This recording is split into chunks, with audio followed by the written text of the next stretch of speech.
Hallelujah. प्रभु की स्तुति हो, परमेश्वर का धन्यवाद हो। हम प्रभु का धन्यवाद करेंगे आज की शाम, परमेश्वर की महानता के लिए, उसकी दया के लिए। हम धन्यवाद करें उसकी कृपा के लिए। परमेश्वर हमारे साथ हमेशा भला रहता है, हमसे प्रेम करता है और चाहता है हम सबकी भलाइयाँ। प्रियो, हम उसकी भलाइयों को याद करते उसका धन्यवाद करें, प्रार्थना करेंगे। पिता, आपका धन्यवाद करते हैं इस समय के लिए, आज की शाम के लिए धन्यवाद करते हैं। आप निहायत ही मेहरबान परमेश्वर हैं, दयालु कृपालु परमेश्वर हैं। आपने हम सबको छोड़ा नहीं पिता, आपने अपनी कृपा अपनी दया हम सब पर रखी, उसके लिए धन्यवाद। मेरे प्रभु जी, मैं आज की शाम दुआ करता हूँ एक एक भाई के लिए, बहन के लिए जो आज आपकी वाणी सुनते हैं, उनके जीवनों में प्यारे पिता वो परिवर्तन देखने पाएं और अपने जीवन को आपके हाथ में पूर्णतया समर्पित कर सकें। प्यारे पिता, हम सब पर आपकी कृपा रहम बना रहे। धन्यवाद। प्रार्थना प्रभु यीशु के नाम से मांगते हैं, आमीन। एक भजन है, वो गा करके एक स्थायी एक अंतरा फिर हम प्रभु की वाणी में चलेंगे और बहुत बार हम इसको गाते हैं। एक स्थायी गाएंगे, एक अंतरा गाएंगे। थोड़ी देर का वास है इस दुनिया में मेरा, स्वर्ग देश ही अनंत घर है मेरा, अनंत घर है मेरा। थोड़ी देर का वास है इस दुनिया में मेरा, स्वर्ग देश ही अनंत घर है मेरा, अनंत घर है मेरा। थोड़ी देर का वास है इस दुनिया में मेरा, स्वर्ग देश ही अनंत घर है मेरा, अनंत घर है मेरा। बिल्लुर सा चमकने वाला सुंदर नगर है वो, नया यरूशलेम कितना महिमा से भरा। बिल्लुर सा चमकने वाला सुंदर नगर है वो, नया यरूशलेम कितना महिमा से भरा। सोने से बनी सड़क स्वच्छ कांच के समान है, सुंदरता उसकी है वर्णन से अपार। थोड़ी देर का वास है इस दुनिया में मेरा, स्वर्ग देश ही अनंत घर है मेरा, अनंत घर है मेरा। हालेलुया। थोड़ी देर का वास है इस दुनिया में मेरा, स्वर्ग देश ही अनंत घर है मेरा। प्रभु का धन्यवाद इस अद्भुत भजन के लिए। परमेश्वर ने हम सबको इस दुनिया के अंदर एक विशेष मकसद को पूरा करने के लिए भेजा, लेकिन हम इस दुनिया के अंदर रोटी कपड़ा और मकान के चक्कर में ही फंस करके रह जाते हैं। प्रभु की योजना अनंतकालीन योजना है प्रियो, आपके लिए मेरे लिए। लेकिन हम संसारिक विचारों में, संसारिक दुविधा में फंस करके परमेश्वर के वचन से भी दूर हो जाते हैं। हम सच्चाइयां जो आपके लिए हमारे लिए परमेश्वर ने दी है उनसे वाकिफ नहीं होते, उनको हम पढ़ते नहीं, हम सुनते नहीं, ना ध्यान देते, ना समझते, क्योंकि संसार में रच बस गए और संसार में शैतान यही दिमाग में डाल देता है कि वो मेरे से ज्यादा धनवान क्यों है और मुझे मुझे क्या दिक्कत है, मेरे अंदर क्या कमी है, मेरे पास उतना नहीं है जितना उसके पास है। परमेश्वर का वचन कहता है जो परमेश्वर ने आपको दिया उस पर संतोष करें, संतोष सहित भक्ति बड़ी कमाई है। लेकिन आज संतोष कहां? जब हम प्रभु के लोगों को देखेंगे, परमेश्वर के वचन में संतों के उदाहरण देखेंगे तो आशीष मिलेगी। प्रभु यीशु मसीह के जीवन को देखेंगे, किस प्रकार से प्रभु यीशु मसीह ने जीवन जिया, तो हमें तसल्ली मिलती है, आशा मिलती है और आगे के लिए हमें मार्गदर्शन की राह मिलती है। हम देखेंगे प्रभु के वचन में थोड़ा सा कुछ वचन देखने जा रहे हैं। यह है नीति वचन 3 अध्याय और उसका हम पढ़ेंगे 27 और 28। यहाँ पर इस प्रकार लिखा है, जिनका भला करना चाहिए, यदि तुझ में शक्ति रहे तो उनका भला करने से न रुकना। यदि तेरे पास देने को कुछ हो तो अपने पड़ोसी से न कहना कि जा कल फिर आना, कल मैं तुझे दूंगा। और एक और जगह मैं पढ़ना चाहूंगा, नीति वचन उसका 28 वचन अध्याय और उसका 27 वचन। जो निर्धन को दान देता है उसे घटी नहीं होती, परंतु जो उससे दृष्टि फेर लेता है वह शाप पर शाप पाता है।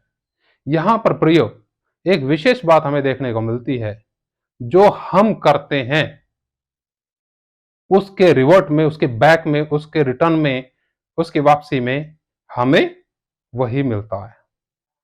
भला करेंगे भला होगा, बुरा करेंगे बुरा होगा। तो यहां पर वचन में लिखा है, जो निर्धन को दान देता है उसे घटी नहीं होती। देखने को तो साधारण तौर से यही लगेगा कि हमने कुछ दिया तो हमारा कुछ घट गया, लेकिन प्रभु का वचन इस बात को तस्दीक नहीं करता है। प्रभु का वचन कहता है कि जो देता है उसे कुछ घटी नहीं होती, उसका और भी बढ़ोतरी होगी। लिखा, परंतु जो उससे दृष्टि फेर लेता है वह शाप पर शाप पाता है।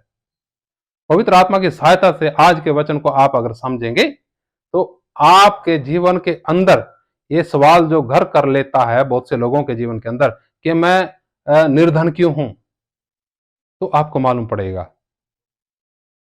परमेश्वर चाहता है हमारे पास जो आवश्यकता है वो सारी चीजें हों, लेकिन परमेश्वर ये नहीं चाहता है कि हमारी अभिलाषा को पूरा करे। वो चाहता है हमारी जरूरतों को पूरा करे, लेकिन अभिलाषाएं कुछ अलग है। हमारा मन कुछ और चाहता है, लेकिन जरूरत हमारी कुछ और है। जो परमेश्वर ने हमें दिया, जब हम उसमें संतुष्ट रहेंगे तो हम प्रभु के मार्ग पे आगे बढ़ते रहेंगे। और यहाँ पर हम जो वचन में देख रहे हैं उसके द्वारा हमें वो आशीष मिलेगी। वो आशीष क्या है? हमारा निर्धनता, जीवन के ऊपर जो कब्जा किया है वो भी धीरे धीरे साइड होती जाएगी। इसका मतलब ये नहीं है कि हम संसार में सबसे धनवान हो जाएंगे। परमेश्वर ने धनवान बनाने के लिए नहीं, लेकिन आपको संतुष्ट करने के लिए अपना जीवन आपके अंदर डाला है। उसने कहा, मैं इसलिए आया कि वे जीवन पाएं और भरपूरी से पाएं। लेकिन भरपूरी है कहां?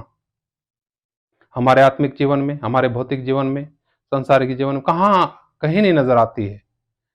सिर्फ और सिर्फ उन लोगों के जीवन में भरपूरी है जो परमेश्वर के वचन के अनुसार करते हैं, परमेश्वर के वचन को पढ़ते हैं, परमेश्वर के वचन के प्रति समर्पित हैं, इस वचन को हल्के में नहीं लेते। एक जगह और पढ़ करके हम समाप्ति की तरफ जाएंगे, यशाया और उसका 58 अध्याय।